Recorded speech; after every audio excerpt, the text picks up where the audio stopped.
Às vezes, você precisa de um grupo sólido que funcione por anos. Às vezes, você vai precisar de um pequeno grupo de ativistas para uma ação.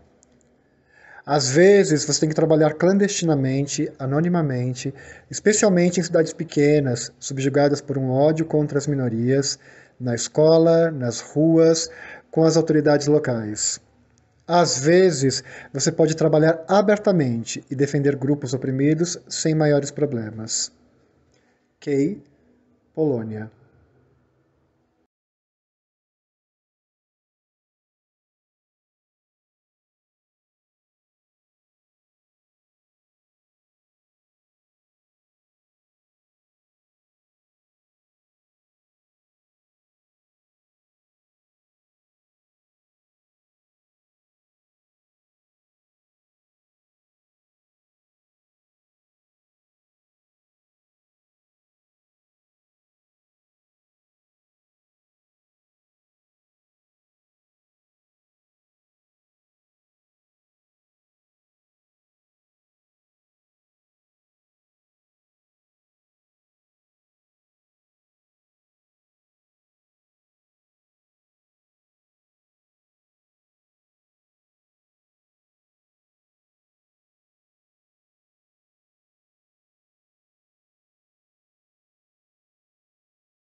O fascismo não é para ser debatido, é para ser destruído.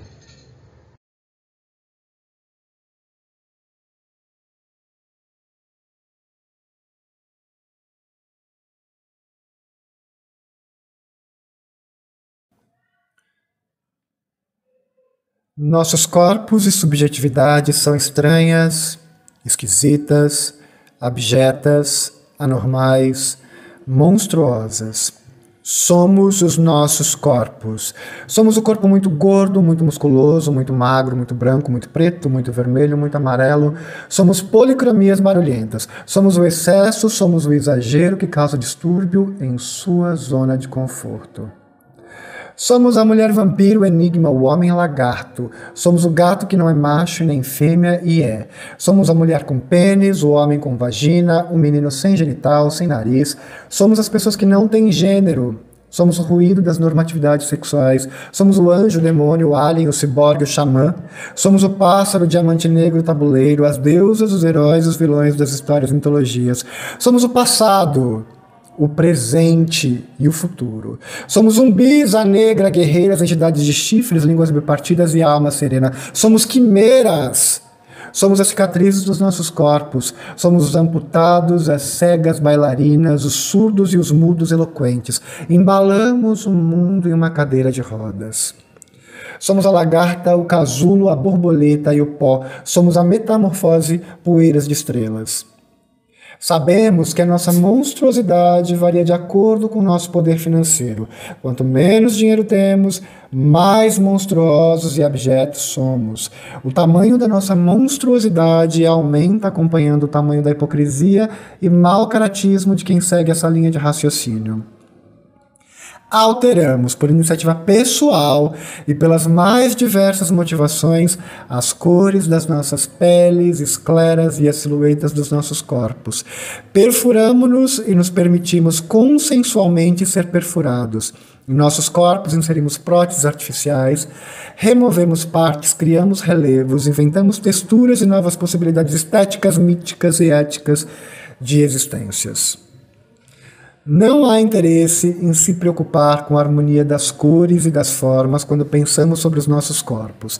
A preocupação está em atender às nossas próprias demandas, necessidades e os nossos anseios, desejos e gostos, baseados naquilo que individualmente acreditamos e entendemos como belo ou grotesco, e a infinidade de todas as possibilidades existentes entre um conceito e o outro. Os nossos corpos, as nossas escolhas. Buscamos a harmonia entre a nossa presença e experiência, isto é, a forma que a gente se coloca no mundo. Não nos preocupamos se o mercado de trabalho vai nos aceitar ou não. A nossa preocupação está em como ainda aceitamos que o mercado de trabalho exclua pessoas baseando-se na vileza dos julgamentos sobre a aparência. Julgamentos estes que alimentam, sobretudo, um princípio racista. O mercado de trabalho é racista. Caráter não vem impresso do lado de fora do corpo. O nosso corpo é uma construção social e o seu também é. A modificação corporal é um legado social, cultural, político, artístico, logo histórico da humanidade, um patrimônio efêmero, um legado precioso e sagrado. A modificação corporal é uma extensão daquilo que você é e tenha muito orgulho do que você é. Não permita que ninguém, absolutamente ninguém, retire o seu orgulho de você. Não existe modificação corporal que não seja política, o corpo é político em si. Viver em si é um ato político. Não existe corpo vivo que não seja modificado. Buscamos compreender e se fazer compreender as modificações corporais, reconhecendo as nossas especificidades tupiniquins e latinas. Temos uma vivência rica e complexa que não pode e não deve ser pormenorizada. A nossa história com as modificações corporais é anterior à colonização. A colonização foi responsável pelo extermínio de parte dessa história. A colonização não acabou ainda. Recusamos seguir perpetuando noções colonizadas e colonizadoras sobre os nossos corpos. Recusamos seguir perpetuando noções colonizadas e colonizadoras sobre os conhecimentos dos estudos dos corpos. Não queremos mais que apenas os doutores e as doutoras teorizem e busquem definições sobre o que somos. Nós queremos contar o que somos com a nossa própria voz, com a nossa própria escrita, com o nosso próprio silêncio e com o nosso próprio corpo.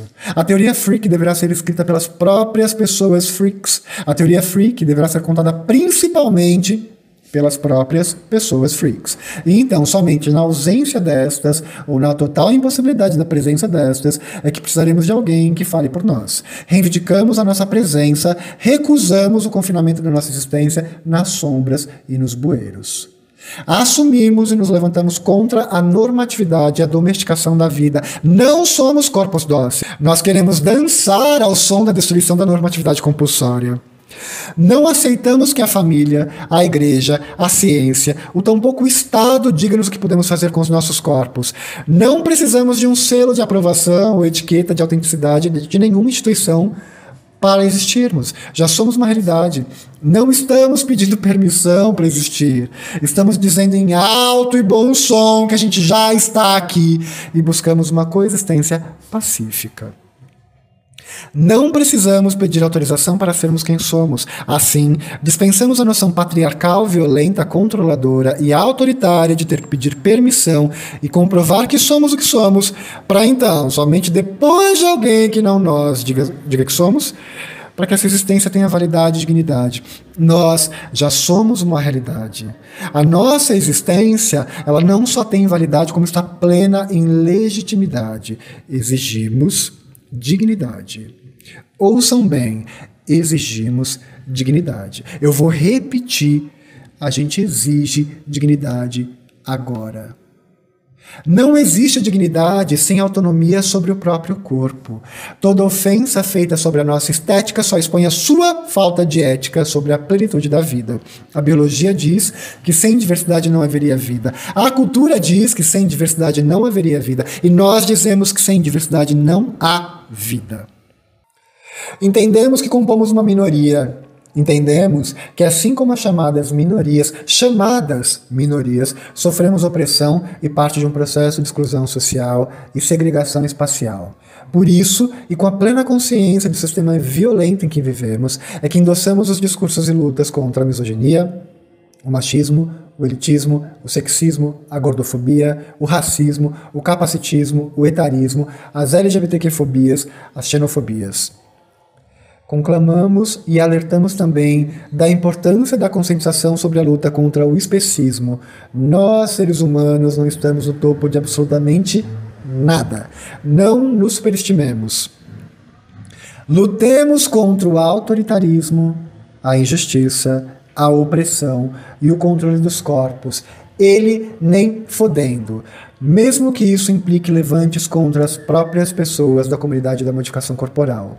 Ele jamais. O discurso dominante é poderoso, o dinheiro é poderoso e corrompe. O poder é poderoso, corrompe e é vicioso.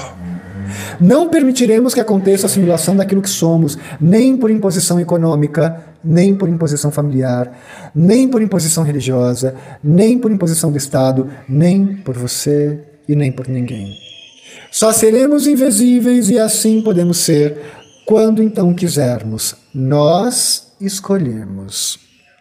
Ser invisível é resistência contra um aparato institucional estatal violento, autoritário e opressor. Se for preciso ser invisível para que a nossa existência não seja exterminada e apagada, assim o seremos. Repetindo, ser invisível deve ser uma escolha nossa e não uma imposição de outrem. Não queremos atender os interesses de uma vida normativa, pois não acreditamos nesse modelo fabricado e enlatado. A normatividade é uma ilusão violenta que fizeram você acreditar que é a única verdade possível. Não existe uma única realidade possível. Não existe um único modelo de corpo possível. Não existe uma única possibilidade de felicidade possível. Não existe um único caminho. Nunca existiu e nunca existirá. Se for preciso caminhar na terra, a gente caminha. Se for preciso caminhar na água, a gente corre. Se for preciso aprender a voar, aprenderemos. Adaptação, evolução e revolução.